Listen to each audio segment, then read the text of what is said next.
पाकिस्तान की सड़कों पर मुनीर का विद्रोह, शहबाज के इस्तीफे की मांग तेज। पाकिस्तान में लोकतंत्र नहीं है, ये तो फिलहाल बताने की जरूरत नहीं, लेकिन ये बताने की जरूरत जरूर है कि इसे एक बार फिर मुनीर ने साबित कर दिया। और अब तो मुनीर पाकिस्तान का पीएम बनने का ख्वाब देखने लगा है, जिसके बाद शहबाज जेल में जा सकते हैं, क्योंकि पाकिस्तान में यह साफ दिख रहा है कि सेना लोकतंत्र और विदेश नीति पर पूरा नियंत्रण चाहती है। मुनीर का अमेरिका दौरा पाकिस्तान की आंतरिक राजनीति में एक ज्वलंत मुद्दा बन चुका है और यह स्पष्ट संकेत दे रहा है कि सेना और सरकार के बीच कोई सामंजस्य है ही नहीं, और इसी वजह से अब सड़कों पर कट्टरपंथी उतर आए हैं।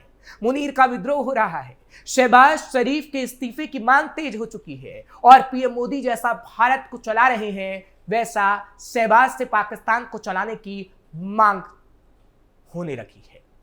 नमस्कार, कैपिटल टीवी देख रहे हैं आप, मैं हूं आपके साथ हर्ष भारद्वाज। पाकिस्तानी सेनाध्यक्ष फील्ड मार्शल असीम मुनीर अमेरिका में मौज मस्ती करके जब से पाकिस्तान लौटे हैं, तब से देश की सियासत गरमाई हुई है। बता दें कि जब मुनीर अमेरिका के दौरे पर थे, तब वहां रह रहे पाकिस्तानी अमेरिकियों ने पाकिस्तानी सेनाध्यक्ष दौरे को ग्लोबल शर्मिंदगी करार दिया था। यही नहीं, टाइम्स स्क्वायर पर लूजर असीम मुनीर जैसे बोर्ड लगने से पाकिस्तानी सेना के लिए शर्मसार कर देने वाली स्थिति बन गई थी, जिसको देखते हुए कई सेना अधिकारी भी मुनीर से नाराज बताए जा रहे हैं। अमेरिकी अधिकारियों ने मुनीर को जो महत्व दिया, उसको देखते हुए पाकिस्तान सरकार के कई मंत्री और सत्तारूढ़ गठबंधन के कई सांसद भी नाराज नजर आ रहे हैं। पाकिस्तानी जनता भी कह रही है कि सरकार के कमजोर रुख के कारण ही दुनिया को बार बार ये संदेश जाता है कि हमारा लोकतंत्र यानी पाकिस्तान का लोकतंत्र सिर्फ दिखावा महज है और सत्ता सेना ही चलाती है। पाकिस्तान में सेना द्वारा पारंपरिक भूमिका से आगे बढ़कर व्यापक कूटनीतिक हस्तक्षेप करने की वजह से सत्तारूढ़ गठबंधन में दरार की चर्चाएं भी बढ़ गई हैं। पाकिस्तान में यह साफ दिख रहा है कि सेना लोकतंत्र और विदेश नीति पर पूरा नियंत्रण चाहती है। मुनीर का अमेरिका दौरा पाकिस्तान की आंतरिक राजनीति में ज्वलंत मुद्दा तो बन ही चुका है और यह संकेत भी दे रहा है कि सेना और सरकार के बीच कोई भी तालमेल नहीं है। मुनीर अपने अमेरिका दौरे के दौरान जो रायता बिखेर कर आए हैं, उसे साफ करने में इस समय पाकिस्तानी प्रधानमंत्री शहबाज शरीफ लगे हुए हैं। क्या मुनीर ने पाकिस्तान के लिए खड़ी की मुसीबत? मुनीर पर आरोप लग रहा है कि वो अमेरिकी राष्ट्रपति डोनाल्ड ट्रंप को ईरान के परमाणु ठिकानों की लोकेशन बताकर आए, साथ ही ये वादा भी कर आए कि ईरान पर हमलों के दौरान अगर अमेरिका को जरूरत पड़ी तो पाकिस्तान अपने एयरबेस अमेरिकी वायुसेना को मुहैया कराने के लिए हमेशा तैयार है। जब से बात ईरान को पता चली है, तब से वो इस्लामाबाद से नाराज नजर आ रहा है। यही नहीं, मुनीर की हरकतों को लेकर तमाम इस्लामिक देश भी पाकिस्तान से नाराज चल रहे हैं। इसलिए हालात को संभालने के लिए पाकिस्तानी प्रधानमंत्री शहबाज शरीफ को मैदान में अब उतरना पड़ा है। हालात सुधारने में लगे शहबाज शरीफ। अब पाकिस्तान के प्रधानमंत्री शहबाज शरीफ ने सभी मंचों पर ईरान का समर्थन करने की प्रतिबद्धता जताते हुए सऊदी अरब और कतर के राजनयिकों के साथ भी पश्चिम एशिया में तेजी से बदल रहे हालातों पर चर्चा की है। पाकिस्तान के आधिकारिक बयान के मुताबिक ईरानी नेता मसूद पेजेश्कियान के साथ टेलीफोन पर बातचीत के दौरान शहबाज शरीफ ने कहा कि पाकिस्तान पश्चिम एशिया में तेजी से बदल रहे हालातों पर करीबी से नजर रख रहा है। उन्होंने बातचीत और कूटनीति के जरिए शांति बहाल करने के महत्व पर जोर दिया, क्योंकि शहबाज को यह लग रहा था कि कहीं मुनीर यह संदेश न दे दे कि मुनीर ही पाकिस्तान के प्रधानमंत्री हैं। इसलिए शहबाज को मोर्चा संभालना पड़ा। उन्होंने संयुक्त राष्ट्र सुरक्षा परिषद और इस्लामिक सहयोग संगठन सहित सभी राजनयिक मंचों पर ईरान के लिए पाकिस्तान के समर्थन को दोहराया। साथ ही सभी पक्षों से अंतर्राष्ट्रीय कानून और संयुक्त राष्ट्र चार्टर सिद्धांतों का पालन करने का आह्वान किया। बयान में कहा गया कि राष्ट्रपति पेजेश्कियान ने टेलीफोन पर बातचीत करने के लिए प्रधानमंत्री को धन्यवाद दिया और संकट के दौरान ईरान को पाकिस्तान से लगातार मिल रहे सैद्धांतिक समर्थन की सराहना की। उन्होंने संघर्ष के शांतिपूर्ण समाधान को बढ़ावा देने में पाकिस्तान की रचनात्मक भूमिका को भी स्वीकार किया।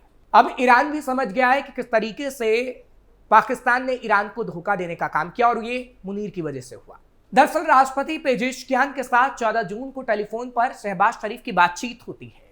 शहबाज शरीफ कहते हैं कि हम ईरान के साथ खड़े हैं, जबकि मुनीर ईरान के खिलाफ ट्रंप से मुलाकात करते हैं और ये पेशकश करते हैं कि हमारे एयरबेस का इस्तेमाल आप ईरान के लिए कर सकते हैं। यानी अब शहबाज शरीफ उस रायते को समेटने में लगे हैं जो मुनीर अमेरिका के अंदर फैला के आए थे। सऊदी अरब से भी की गई रिश्ते सुधारने की कोशिश। इससे पहले शहबाज शरीफ ने सऊदी अरब के भाईचारे वाले लोगों के साथ पाकिस्तान की अटूट एकजुटता की पुष्टि की और एक सोशल मीडिया पोस्ट में कहा है कि उन्होंने सऊदी राजनयिक नवाब बिन सईद अल मलकी से मुलाकात की और पश्चिम एशिया में तेजी से बदल रहे हालात पर चर्चा की। प्रधानमंत्री शहबाज ने एक्स पर पोस्ट कर कहा, पाकिस्तान बातचीत और कूटनीति के माध्यम से क्षेत्र में शांति के लिए सऊदी अरब के साथ मिलकर काम करना जारी रखेगा। प्रधानमंत्री शहबाज शरीफ ने अन्य पोस्ट में कहा कि उन्होंने कतर के राजदूत अली मुबारक अली ऐसा अल खतर से भी मुलाकात की है और इस दौरान उन्होंने अमेरिकी सैन्य अड्डे पर हमले के बाद कतर के अमीर और लोगों के साथ एकजुटता व्यक्त की है। उन्होंने कहा, पाकिस्तान ने हमेशा पश्चिम एशिया में स्थायी शांति के एकमात्र उपाय के रूप में बातचीत और कूटनीति की वकालत की है। साथ ही साथ यह भी कहा गया कि पाकिस्तान कतर के लोगों और पूरे क्षेत्र की सुरक्षा के लिए प्रार्थना करता है। यानी शहबाज शरीफ ये बताने की कोशिश कर रहे थे कि कैसे पाकिस्तान उन लोगों से दोस्ताना संबंध रखना चाहता है। ये इसलिए बताने की कोशिश की गई क्योंकि मुनीर कहीं ना कहीं तमाम देशों के साथ संबंध को बिगाड़ने की कोशिश कर रहे थे, क्योंकि जब अमेरिका के अंदर मुनीर पहुंचे तो ईरान ये समझ गया कि किस तरीके से अमेरिका को पाकिस्तान अपने एयरबेस देगा। वहीं कतर की तरफ से भी यह समझा गया कि कैसे पाकिस्तान मदद ले रहा है अमेरिका की और अमेरिका पाकिस्तान की मदद ले रहा है, क्योंकि पाकिस्तान अगर अपने एयरबेस अमेरिका को देता है ईरान के खिलाफ तो पाकिस्तान को भर भर के पैसा अमेरिका देगा, जो भी कतर समझ रहा था। और इसी वजह से कतर के समर्थन में ट्वीट शहबाज शरीफ को करना पड़ा और ईरान से भी बातचीत करनी पड़ी ताकि ये समझाया जा सके कि सर्वोपरि शहबाज शरीफ हैं, लेकिन पाकिस्तान के अंदर हमेशा से सेना ही सर्वोपरि रही है। बहरहाल शहबाज शरीफ हालात को काबू में करने का कितना भी प्रयास कर ले, लेकिन अब क्योंकि मुनीर के सर पर ट्रंप का हाथ है, इसलिए निश्चित रूप से वो जल्द ही फिर कुछ ऐसा करेंगे जो कि पाकिस्तान सरकार के लिए झटके वाला होगा। और मुनीर इसकी प्लानिंग भी बना चुका है और अब तो इसे खुद पाकिस्तान की सत्ता में बैठे लोग भी मान रहे हैं। ये तो सभी को पता है कि पाकिस्तान की सरकार किसके इशारे पर चलती है, ये बात किसी से छिपी नहीं है। पाकिस्तान में भले ही लोकतंत्र की बात की जाती हो और आम चुनाव करवाए जाने का ढोंग रचा जाता हो, लेकिन इसके बावजूद पाकिस्तान में वहां की आर्मी का ही दबदबा रहता है। और पिछले दिनों तो ये बात खुलकर दुनिया के सामने भी आई। पाकिस्तान के पूर्व प्रधानमंत्री नवाज शरीफ के करीबी माने जाने वाले और रक्षा मंत्री ख्वाजा आसिफ ने देश में हाइब्रिड मॉडल के तहत शासन चलने की बात को स्वीकार किया।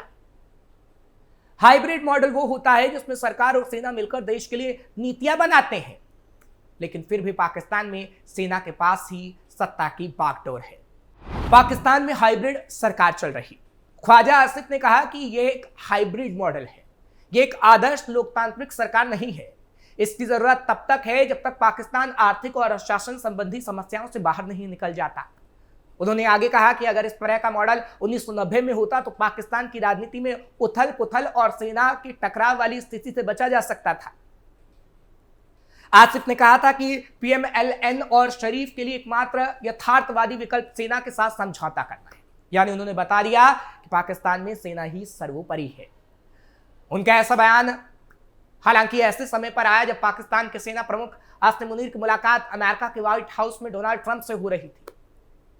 इस मुलाकात को आसिफ ने 78 वर्षों में सबसे अहम मोड़ बताया और कहा कि यह हाइब्रिड मॉडल है। हालांकि वो बार बार दबे सुर में यही कह रहे थे और दुनिया को बताने की कोशिश कर रहे थे कि पाकिस्तान में सेना ही सर्वोपरि है, और अब मुनीर भी वही कर रहे हैं। शहबाज शरीफ तो सिर्फ और सिर्फ कठपुतली है। हालांकि पाकिस्तान में ये कोई नई बात नहीं है। पाकिस्तान में ये हमेशा से होता आया है कि सरकार का दमन कर सत्ता सेना के हाथों में ही रही है। अब मुनीर ही पाकिस्तान के पीएम। जब से मुनीर अमेरिका गए हैं, मुनीर की ऐसी ठसक बता रही है कि शहबाज की ज्यादा औकात बची नहीं है। उन्हें इतने में ही संतुष्ट रहना पड़ रहा है कि उनका नाम पाकिस्तानी पीएम के तौर पर लिया जा रहा है। अगर ऐसा ना होता तो भला ये कहां का प्रोटोकॉल है कि पीएम को छोड़कर आर्मी चीफ को बुलाया जाता हो। ये तो ऐसा ही है कि आसिम मुनीर खुद को पीएम मान चुके हैं। फिलहाल ये कहा जा सकता है कि दुनिया में भारत की मिसाल सबसे बड़े लोकतंत्र के तौर पर दी जाती है। यहाँ हर एक प्रोटोकॉल को नियम कानून के तहत फॉलो किया जाता है। वहीं पाकिस्तान की बात करें तो यहाँ शुरुआत से ही इस बात पर कशमकश रही है कि पाकिस्तानी सत्ता की चाबी किसके हाथ में है। यहाँ का प्रधानमंत्री दुनिया के सामने चेहरा होता है, लेकिन असल डोर सेना के पास ही रहती आई है। आप अगर पाकिस्तान के इतिहास पर नजर डालेंगे तो हमेशा यही देखने को मिलेगा कि यहां सेना ही प्रभावी रही है। जब भी किसी पीएम ने अपनी सत्ता स्थापित करने की कोशिश की तो उसका हाल इमरान खान जैसा ही हुआ। इमरान खान को जेल में डलवाकर सेना ने शहबाज शरीफ को प्रधानमंत्री बनाया ही इसी शर्त पर था कि वो उनकी कठपुतली बने रहेंगे। शहबाज कर भी ऐसा ही रहे हैं और वहां की सत्ता मुनीर संभाल रहा है, जो अब सत्ता परिवर्तन की भी फिराक में है, जिसके बाद पाकिस्तान का बर्बाद होना तय माना जा रहा है। फिलहाल आपको ये खबर कैसी लगी कमेंट सेक्शन में जरूर बताएं। खबर को लाइक शेयर करें, कैपिटल टीवी को सब्सक्राइब करना मत भूलिएगा।